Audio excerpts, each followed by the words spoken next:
Okay, well, it's 10:30, so let's get started. I just want to welcome everyone. Thank you for joining us today. My name is Kim Scott, and I am the new program outreach specialist here at the New York State Gaming Commission's Division of Charitable Gaming. I'm joined by our Deputy Director, Tuesday Lohmeyer, who's going to be helping me by monitoring the chat and helping me answer questions. Hello, everybody. All right. Okay, let's get started. Okay, so today is Wednesday, June 10th of 2026. It's our second Wednesday of the month seminar. Today, we're going to do a general overview of charitable gaming and mostly geared towards organizations and municipal clerks. We ask that you please save questions for the end because they may be answered by what we go over today. And this seminar is being recorded and it will be available for viewing on our Gaming Commission's Charitable Gaming YouTube channel. Okay, let's start with an overview of the Gaming Commission and what we do. The Gaming Commission is the agency that regulates all legal gambling in the state, which includes charitable gaming. We have 4 divisions. So we have lottery, horse racing, gaming, and that includes video lottery terminals, casinos, and fantasy sports wagering, and our division, charitable gaming. Charitable gaming regulates the conduct of games of chance and bingo by authorized charities. We issue games of chance and bingo identification numbers as a prerequisite to getting the license. We verify the lawful disbursements of the games of chance and bingo proceeds. We monitor and approve the sale of millions of bell jar tickets that are sold every year. We enforce charitable gaming laws and regulations. We license bingo and games of chance manufacturers and suppliers. And we collect license fees on those manufacturers and the suppliers. So what exactly is gambling? Penal Law Section 225 has a lengthy explanation of gambling, but Tuesday simplified this for us as the definition of gambling is when you wager for a chance to win a prize. So you need all 3 of those elements. You need the wager, which is a consideration. It can be either money, a can of soup. You need the chance and the prize for it to be gambling. In 2025, this is what charitable gaming brought in for charities. The casino events brought in over $500,000, raffles over $6 million, bingo brought in about $14.5 million, and bell jar brought in over $36 million for charities in 2025. This slide is where you can find our rules, regulations, and our statutes. This one's very important and very helpful. So go ahead and feel free to take a screenshot or a photo of this slide number 7, and then you can look these up. All of these statutes and rules are available on our website as well. And then you see in the last 2 lines, we do have links to the website, gaming.newyork.gov/statutes, gaming.newyork.gov/rules. I'll give you a few extra seconds to take a screenshot or a photo of this. And then also as a reminder, you will be able to go back and view this presentation on YouTube. I'll just give you a few more seconds. Okay, licensing. We're going to start off by talking about licensing and how you get your license. Most of these games, with the exception of small raffles, requires a license. And we'll go over step-by-step process and how to get there. So except for those small raffles, all organizations seeking to conduct charitable gaming have to register with the Gaming Commission and get the ID number. You have to be domiciled in a town, city, or village, that's your municipality, and it has to have a local games of chance or bingo law. If you're not located in an area that has a local law, you can't do the gaming. When you're looking to conduct your gaming, or where you're looking to do the gaming also has to have the local law. So generally, to start with, the municipality where you're located is the licensing authority. Our Gaming Commission issues the ID numbers.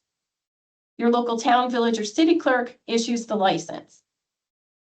So first you need the ID number, and then the town, city, or village clerk gets to determine eligibility regardless of us issuing you the ID number.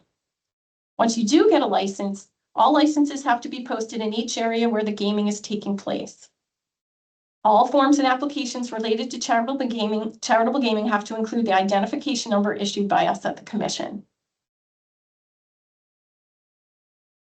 Okay, we'll explain how to get the ID number, but first, this slide number 10, this is helpful too. You want to take a screenshot or a photo of it.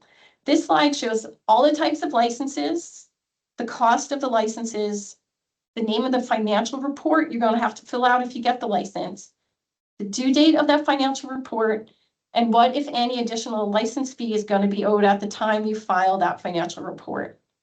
So go ahead and take a screenshot of this. I'll give you a few seconds.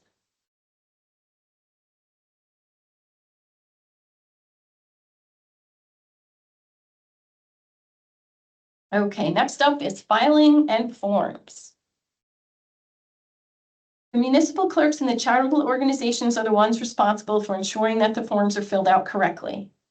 All of the applications and licenses need to have the information required by statute in order to be effective. This is essential for bringing organizations into compliance, limiting complaints, and protecting charitable organizations and the public. So before the organization is issued a license from the municipal clerk, organization has to ensure application for a license is completed in full. And you'll hear, well, I'll talk about the forms 2, 2A, and 2B. The hours, dates, and specific times of the games are required, as well as the devotion of net proceeds. And this means what you're going to do with the funds. It has to be devoted to a lawful purpose.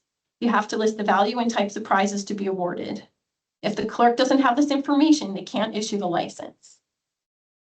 The organization has to ensure that the members on the license are of good moral character and that it follows New York State statutes and rules in reporting accurate financial information. According to General Municipal Law, Section 194, violations of gaming statutes or rules may subject the violator to a suspension or revocation of their ID number or license.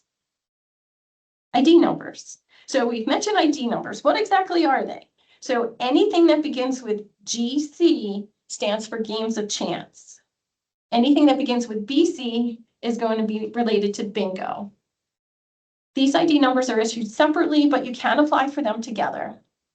You'll see displayed here, they're 13-digit ID numbers issued by us, the commission. You start by filling out the 1A application, which is available on our website.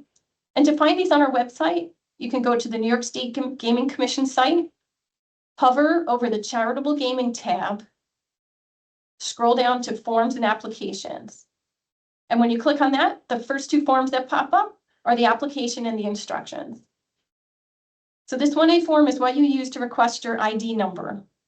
And we're working on a more streamlined and easy to use forms for all of these, and they'll be posted as soon as they're reviewed and approved. So for now, we have this form up here. We have, after you complete the form, gather all the supporting documentation, you need to file it with the commission.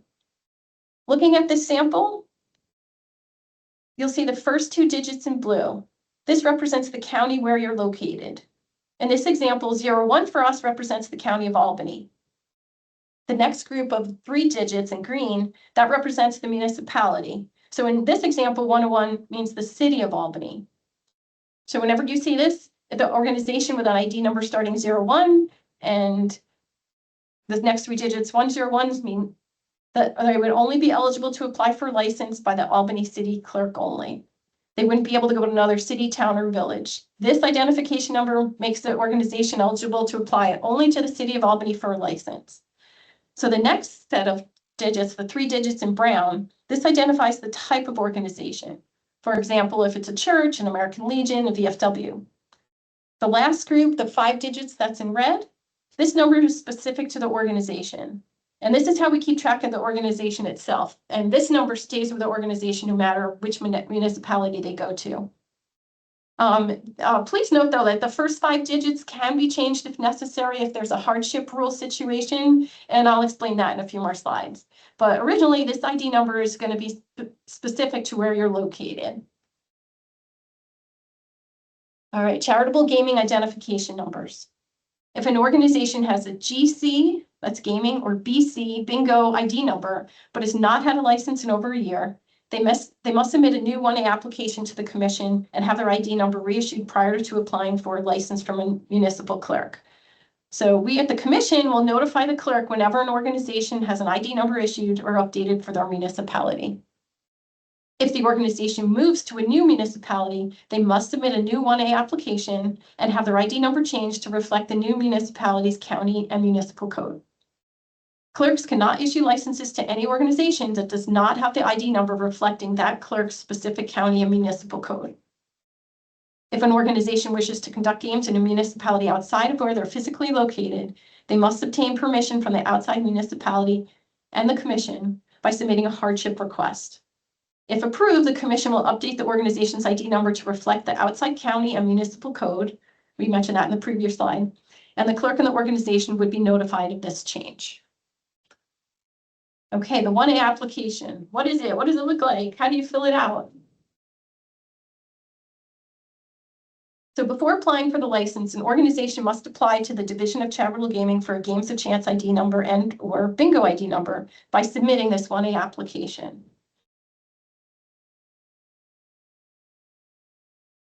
At the top of this slide is the web address for our forms. So it's gaming.newyork.gov/charitablegaming-forms.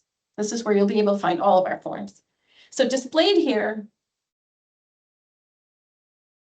is the first page of the 1A application. You can use this document to apply for both bingo and Games of Chance ID numbers. You can check off both boxes and apply for both at once. And we like to highlight that the physical address is very important. This is going to determine your eligibility. And then please also make sure you answer all of the questions.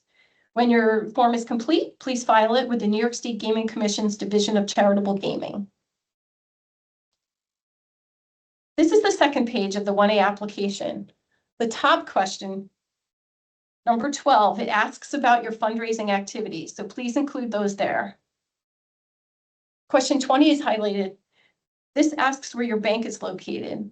Please note we want to make sure that you're going to be using a bank located in New York State for your Games of Chance and bingo funds. Now, question 22. This one is one a lot of people get confused on. This one is asking about your past, present, and future activities. So to clarify, question 12, that's asking about fundraising. Question 22 is asking about charitable activities, not the fundraising.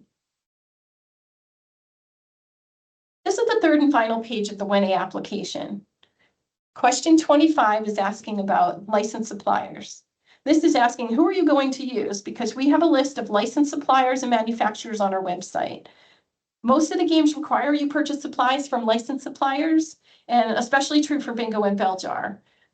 The organization can only purchase bingo and bell jar supplies from licensed suppliers.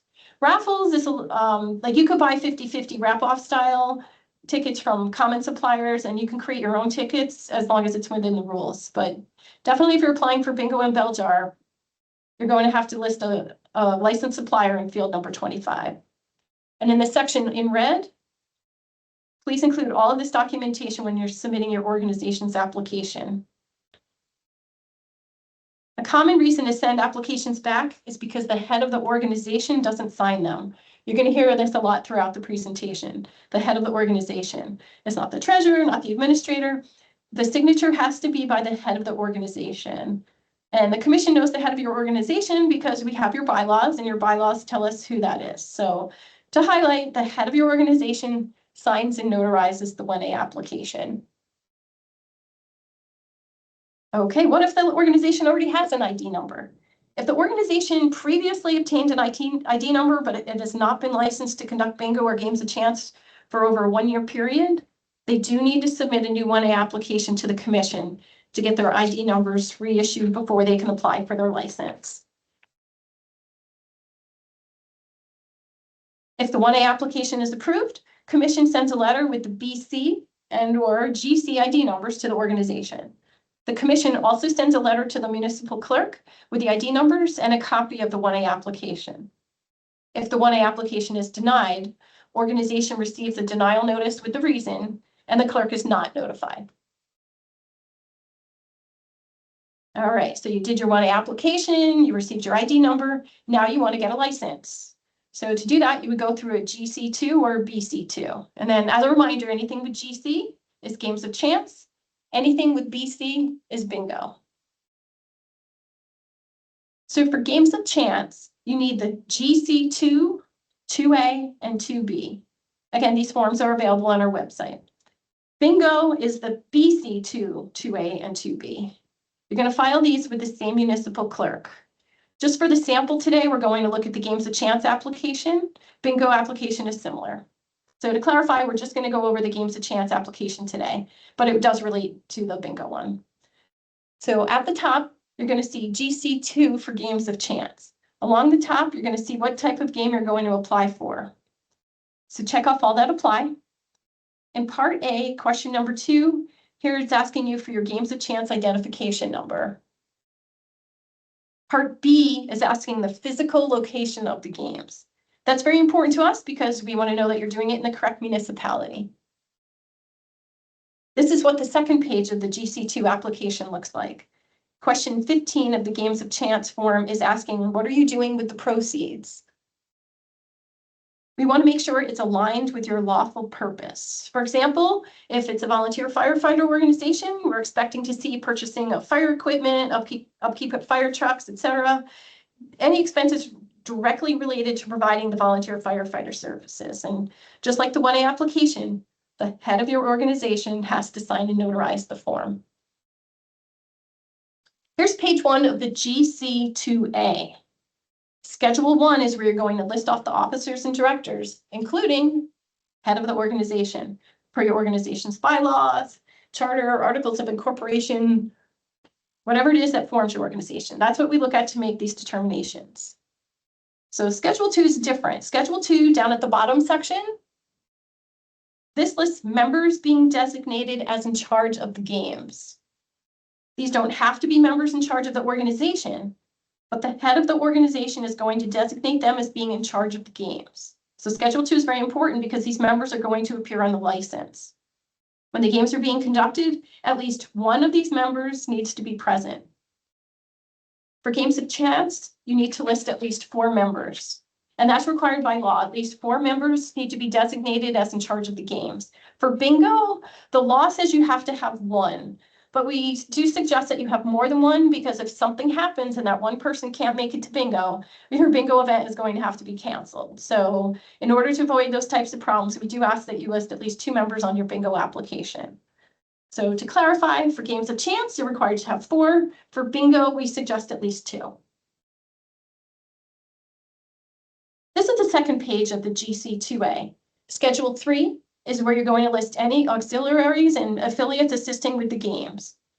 You're allowed to have up to 2 auxiliary and affiliate organizations assisting you as long as they have their own ID number. And they would do that by going through their own 1A application. Schedule 4 on this web page, on the form page is where you're going to list who's assisting the members in charge. They don't necessarily have to be present, but they are eligible to assist the members in charge. So everybody that your organization lists on the previous page is Schedules 2, members in charge of games, and here in Schedule 4, assistants to members in charge of games have to be of good moral character, and they have to be able to pass a background check. This is the GC2B. This is where you're going to provide game details. And as a reminder, we are working on updating all of our forms to make them more efficient and user-friendly. So hopefully soon you'll see the newer revision of the forms that we're sampling in today's presentation. So the top part of this GC2B Schedule 5, that's for casino games only, where you see this blue arrow. Please don't put raffle or bell jar information there. This is just for casino games. The next part of Schedule 5 is for raffles. That's this purple arrow. Please note the raffles location field, again, important to us because the drawing of the raffle, the drawing sets the jurisdiction for the license. And this bottom part, Schedule 6, is for expenses. These are expenses directly related to the games. So if you're purchasing bell jar deals, this is the vendor you're going to be purchasing bell jar deals from and would be listed here. Other examples are if perhaps you're hiring janitorial services or security guard services directly related to the games, that's where you would list off these expenses. This is the final page of the application. The top part is for casino games only. We want to know what types of games you're using. We do have a list of permissible games in our regulations, and we use this list on this form to confirm you're using permissible games. So you're allowed to have up to 5 games per casino occasion, and that does not include merchandise wheels, bell jar, or raffle. You can still have the bell jar, the raffle, and merchandise wheels at the casino event. And then you'd finish off the form by checking off yes or no for bell jar and yes or no for raffles. Okay, you filed your application, and these are the forms you're going to get back from the municipal clerk, the GC and BC forms 4 and 5. Here's a sample GC4 for the games of chance. The bingo BC4 would be for bingo. This document has a clerk acknowledging that they're meeting their statutory requirements. Question 1 addresses good moral character. Many municipalities use police to background check the members, but we do offer an alternative, which we'll talk about in just a moment. The clerk is going to have to answer at least those questions 1 through 9. So if any of these questions are not answers, it will be returned for correction. This next page is the GC5. This is the license. This samples a new game of chance license. So the bingo license is a little different. We'll show that in the next slide. The clerk would check off for bell jar, checks for raffles, checks for casino games. And you can refer back to that slide 10 in the beginning where I suggested you screen capture it. It lists all the licenses and licensing fees. So a fee would be collected for each game type. So for example, if there's a bell jar and a raffle license, it would be $25 plus $25. And the fee that's paid is written in the fee paid box above. That's up here in the top left. If any of that is missing, the form will be sent back for correction. So you can see here near in the middle part where it talks about members in charge. These are going to be the same members in charge that were listed on Schedule 2 of the GC2A application. In the raffles section, we want to know the drawing date and time. Please note the location line again. The location sets the jurisdiction for the license.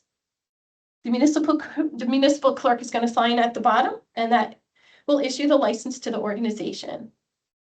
Please remember the license needs to be displayed wherever the games are being conducted, and same for bingo. Here's the new one. This is our new BC5 bingo license to help make the process easier and streamlined for the clerks to fill out.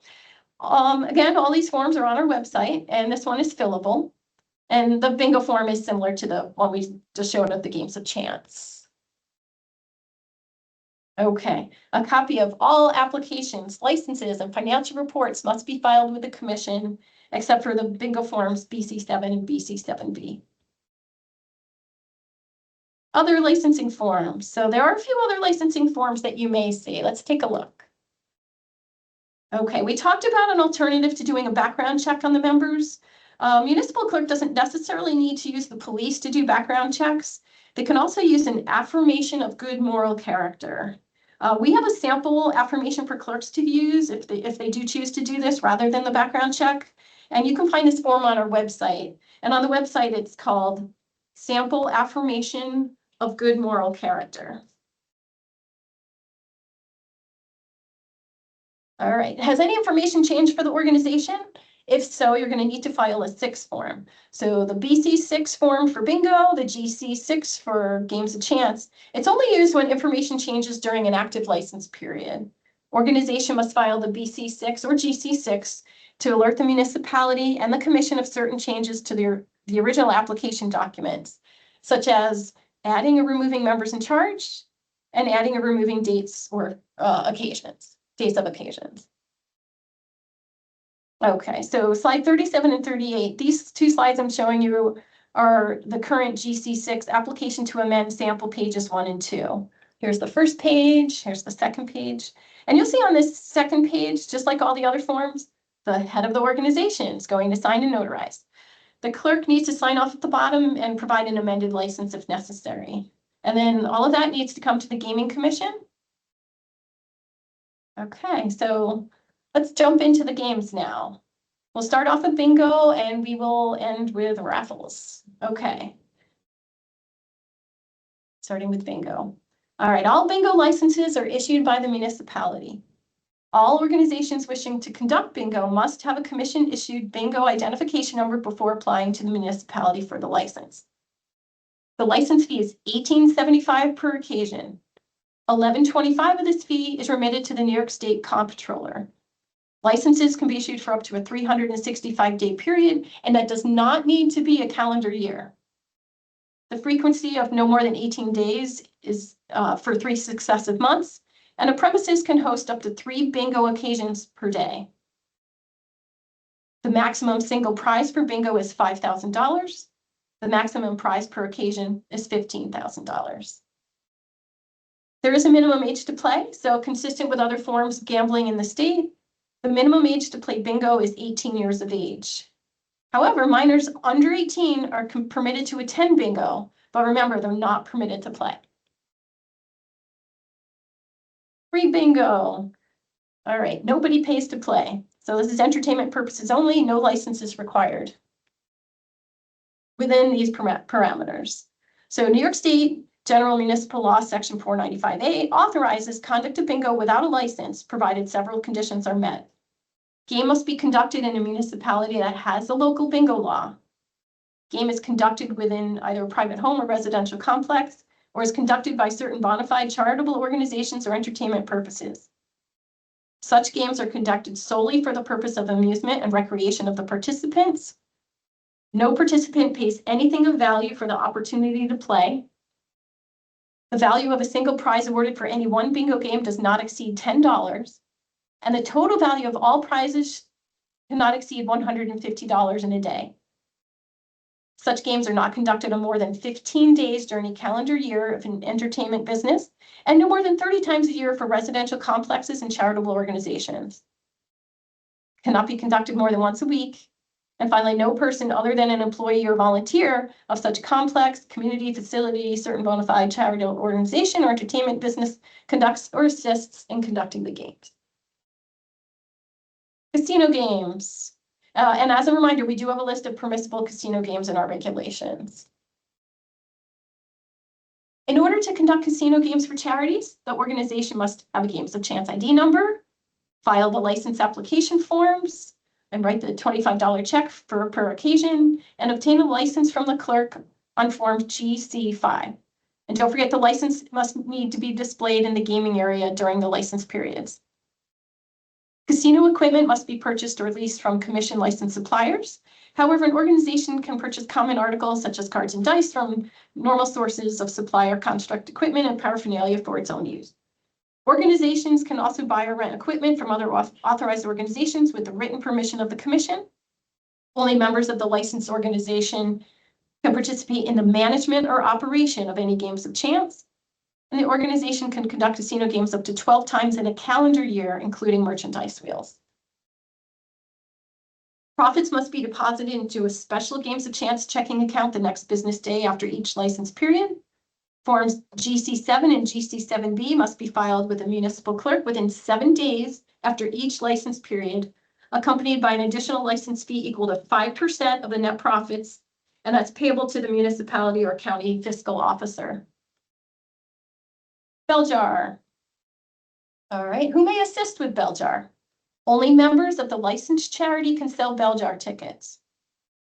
Members of an auxiliary or affiliate may assist as long as the auxiliary or affiliated organization has a Games of Chance ID number of their own.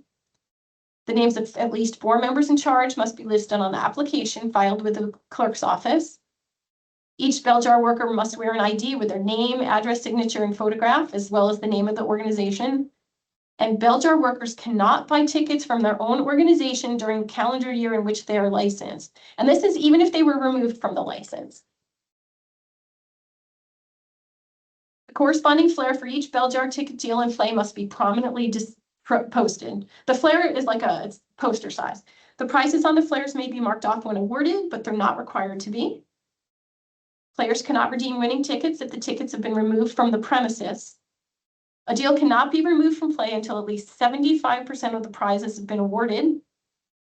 Any unsold tickets from a removed deal must be retained for at least 1 year from the date of the last GC7Q, containing the serial number for such deal. And all winning tickets must be defaced upon redemption and retained for 1 year. Bell jar reporting. Within 15 days of the end of each calendar quarter, each organization conducting bell jar must file with the commission and maintain their own copies of the GC7Q, a list of all checks written that quarter and the purpose of the check, bank statements covering the reporting period with copies of the canceled checks, and a check made out to the commission for 5% of the ideal net proceeds. And this is the difference between the ideal handle minus prizes paid, purchase price of the deal, coin board, merchandise board, or seal card, and the dollar amount of any unsold tickets. Raffles, this is our last one. So raffle licenses. Raffles reporting depends on the profit threshold. This is a helpful slide as well, if you want to take a screen capture or photo. So there's the three categories. Category 1, if an organization receives $30,000 or more in net proceeds from raffles in a calendar year, the same licensing process follows as that of casino games and bill jar, the GC5. The organization pays 2% of any proceeds above the $30,000. Category 2, if an organization conducts a raffle that nets $5,000 or above in proceeds, but does less than $30,000 overall in a calendar year, the organization needs a GCID and needs to file forms GCVS1 and GCVS2 with the local municipal clerk. There's no fee for these forms. Category 3, if an organization does not conduct a single raffle netting $5,000 in proceeds or more, and does not exceed $30,000 in net proceeds from raffles in a calendar year, there are no filing requirements. A raffle series such as the Search for the Queen of Heart raffle, that counts as one single raffle for reporting purposes. Search for the Queen of Hearts raffle. The Search for the Queen of Hearts is a raffle series and requiring 52 playing cards with 2 joker cards, so 54 total cards. They're laid out in rows, face down on a board, sealed with a locking transparent cover so that no one can tell which position the Queen of Hearts is in. Raffle tickets are sold each week, and a drawing is held each week. So the winner chooses a card to flip over. If the chosen card is the Queen of Hearts, they become the winner of the raffle series and receives the grand prize, which totals 60% of the prize pool. Picking the Queen of Hearts ends the raffle. If the card that is revealed is not the Queen of Hearts, the card is left face up on the board, and the winner gets a secondary prize. And this is based on which card is chosen. After each weekly raffle drawing, all the raffle tickets are discarded and a new series of raffle tickets are sold for the next weekly drawing. The remaining prize pool will roll over into the next week's prize pool. And this continues every week until the pot grows, all the way until the Queen of Hearts is flipped over. Each organization must enact a house rule describing its card selection process for an absentee raffle winner. Many organizations have enacted house rules requiring that a proxy select a face-down card from the game board on behalf of an absentee raffle winner, and that the cash prize associated with that selection be awarded to that absentee ticket holder when the winner becomes available. It's recommended that organizations solicit input from its members and enact house rules addressing irregularities not covered by commission rules that are favored by the majority of that membership. House rules must be prominently posted in all areas where tickets are sold, or where tickets to participate in the Search for Queen of Heart raffles are sold, and in the area where the winning tickets are drawn. And you can see the where further information can be located. Online raffle sales. We do permit online raffles, but you need a special license. In order to sell raffle tickets online, an organization must obtain approval from the commission at least 60 days prior to the sale. These are the requirements that need to be met. The organization must file the winning application with the commission, receive the GCID number. The server or equipment that initiates the offering of a raffle ticket for sale and accepts the request for purchase must be physically located in a municipality within New York State that has a local games of chance law. The software must use technology to determine that the purchaser is within the state of New York at the time of purchase. This technology must block any attempts to purchase raffle tickets by an entity physically located outside of New York. The purchaser must establish an account with the organization that contains the purchaser's legal name, date of birth, an account number unique to the purchaser's address, mailing address, and telephone number. The organization must determine that the purchaser is not on the Gaming Commission's gambling self-exclusion list. The raffle consent form. This is the GCRCF for raffle consent form. This form allows organizations to sell raffle tickets and conduct raffle drawings on premises outside of an authorized organization or municipally owned property. It also grants permission to sell raffle tickets in a municipality outside of where the organization is physically located. To do a raffle drawing outside where the organization is located requires an extra step. That's the hardship rule, which we'll talk about. And then you would file the raffle consent form with our commission, and we would notify the municipality. If an organization wants to hold a raffle on state-owned property, organization must get permission from the state agency that owns the property. The hardship rule. Okay, if an organization wants to conduct bell dart, bingo, casino games, or a raffle drawing in a city, town, or village other than where the organization is domiciled, organization must write directly to the clerk where they want to conduct the games and demonstrate a condition of hardship or necessity as the reason for the change in location. If the organization is doing a raffle drawing in a town, city, or village outside of where they're domiciled, they must make the hardship request in addition to filing the GCRCF with the commission. Once permission from the outside municipality is obtained, the organization must submit the request and approval to the New York State Gaming Commission. The commission will update the organization's GC or BC ID number to reflect the town, city, or village where the games will be conducted. If the organization does not have an ID number from the commission, organization files the 1A application and obtains the ID prior to applying for the hardship exception. Games of chance expenditures. Games of chance proceeds may only be expended to support the lawful purpose of an authorized organization. So lawful expenditures are listed here. Expenditures solely and directly applicable to games of chance do not require the private approval of commission and must be simply reported in Part B of Form GC7 and GC7R where applicable. Equipment and supplies. Purchase and rental of games of chance equipment, tables, chairs, dice, cards, games of chance. Rent. So this is the rent paid to the licensed games of chance lessors. And services. Janitorial and custodial services, guard service, so security guards, preparation of forms, and maintaining a monthly bookkeeping system. Another lawful expenditure is the license fee. All amounts paid to the municipality. All the additional license fees must be reported. And other expenses include printing of games of chance forms, house rules, postage for games of chance purposes, fidelity bonds, repairs, advertising, bank charges, etc. Expenditures for worthy causes. Expenditures for the following items which do not require prior commission approval shall be reported in Part E of Form GC7 and Part D on Forms GC7Q, GC7R. So expenditures for worthy causes include charitable. So these are donations to nationally or locally recognized charitable organizations. Patriotic, contributions to or participation in patriotic, civic, and community projects such as Veterans Day activities, Memorial Day, Independence Day, memorials, uniforms, instruments, traveling expenses for bands that participate in civic, patriotic, and community activities.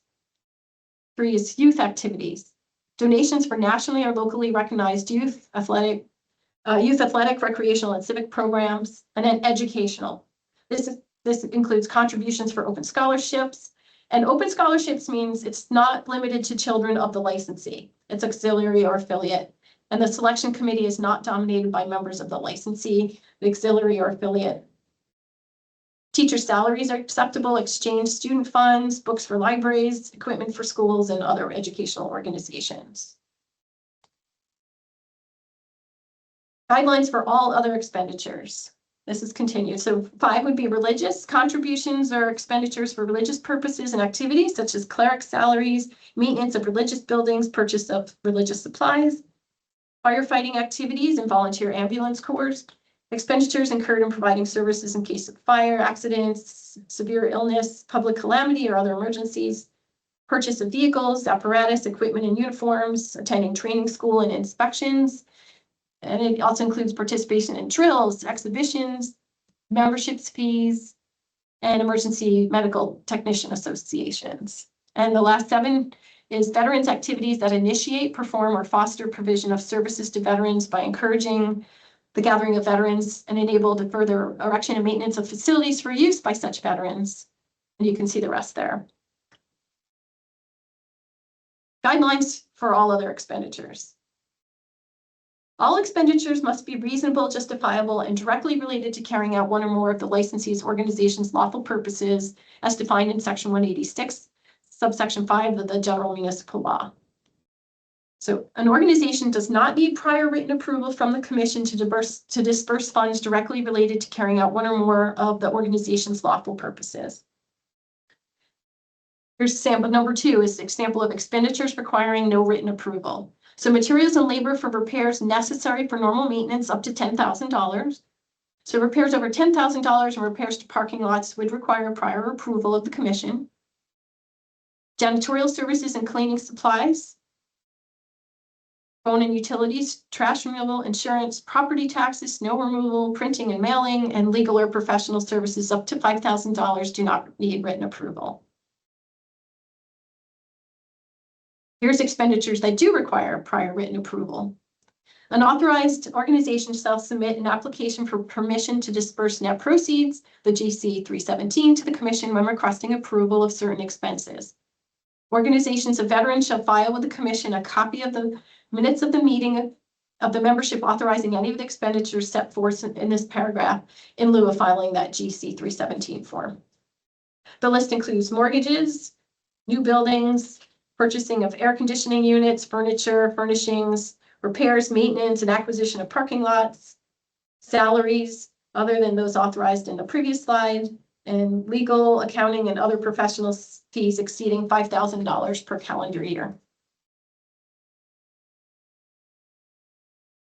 Disapproved expenditures. So only veterans are allowed to make the following expenditures in strict compliance with such organizations' charter and bylaws, and are required to file with the commission a copy of the minutes of their meeting authorizing these expenditures below. Entertainment or social activities for the benefit of members, welfare, sick, or death benefit funds for members and families, dues and assessments, gifts or loans to members of licensee organization, convention expenses, any and all expenses connected with bars and the dispensing of alcoholic beverages, television and other amusement devices, expenses and salaries connected with other fundraising activities, such as the operation of food service facilities and concessions, tickets purchased from profit or not-for-profit organizations, such as raffle and theater tickets for use by members. So ease interest-bearing account. So pending disbursement, games of chance funds may be transferred from the special games of chance checking account into one or more interest-bearing accounts. Commission allows transfer only into savings account, money accounts, and CDs issued by the U.S. government and U.S. Treasury bills. Monies transferred remain part of the unexpended balance of games of chance funds, and any account into which the games of chance funds are transferred shall be designated special games of chance account. Advance approval by the Commission of Transfers is not required. However, a memo covering each transfer should accompany the appropriate financial statement. The memo needs to reflect the date, check number, amount, and complete description of the account into which the games of chance fund have been transferred. And this needs to include the bank name, address, telephone number, and account number. No expenditures may be made directly from an interest-bearing account. Funds must be redeposited back into the special games of chance checking account and dispersed in accordance to the rule. All interest earned by interest-bearing accounts shall be considered part of the unexpended games of chance balance and needs to be reported. Building fund. Proceeds from charitable gaming can be used to establish a building fund. Before the monies in such building fund can be used, it is required that non-veteran licensees submit Form GC 317 and receive approval from the Commission. Veterans organizations, again, would need to file with the Commission a copy of the meeting minutes authorizing the establishment of the building fund in lieu of filing the GC 317. The funds must be redeposited into the special games of chance checking account before being dispersed.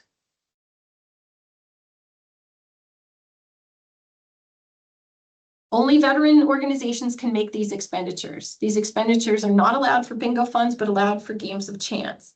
It requires submission of the meeting minutes. Welfare, sick, or death benefit funds for members and their families, dues and assessments, gifts or loans to members, auxiliary members, and affiliate members, and tickets purchased from profit or not-for-profit organizations for use by members. Okay, we made it through. Thank you so much for attending. If you'd like to reach out with any questions, feedback, if you have ideas for presentations, if you want to request us to do a presentation for you, please feel free to message us at Charitable Gaming, all one word, Charitable Gaming at gaming.newyork.gov. And the phone number for our charitable gaming office is 518-388-3300. And this seminar has been recorded and it will be posted to the New York State Gaming Commission's Charitable Gaming YouTube page. And also, please note, you can view all previous seminars as well. We do hold them the second Wednesday of the month from 10:30 to 11:30, and you can register online from our main webpage. What we're aiming to do is we're presenting a general overview seminar like this one every other month.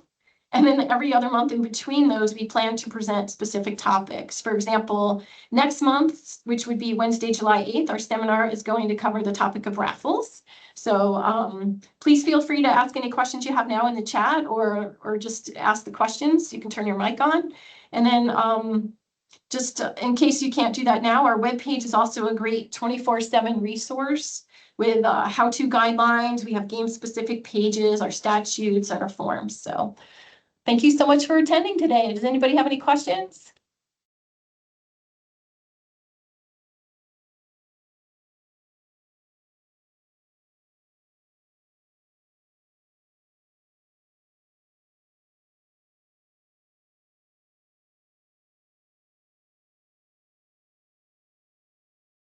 Feel free to put questions in the chat or speak them into the microphone.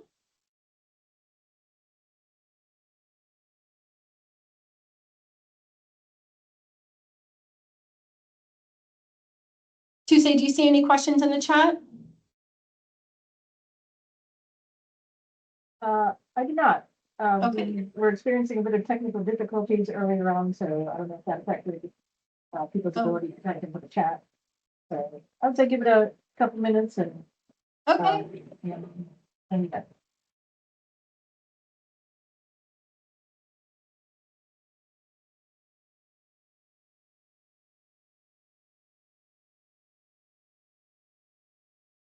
Well, again, if anybody has any questions and they can't ask them now, feel free to email charitablegaming@gaming.newyork.gov or give us a call at 518-388-3300.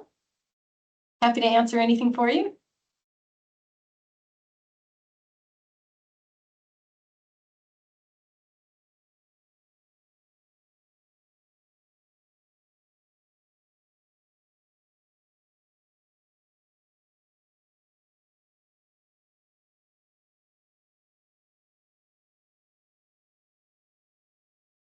Okay, it doesn't look like there's any questions today. So feel free to register for next month's raffle topic. It'll be on the second Wednesday of the month, every month from 10:30 to 11:30. Please come back, apply, join for any of the seminars you're interested in. Thanks for attending, everyone.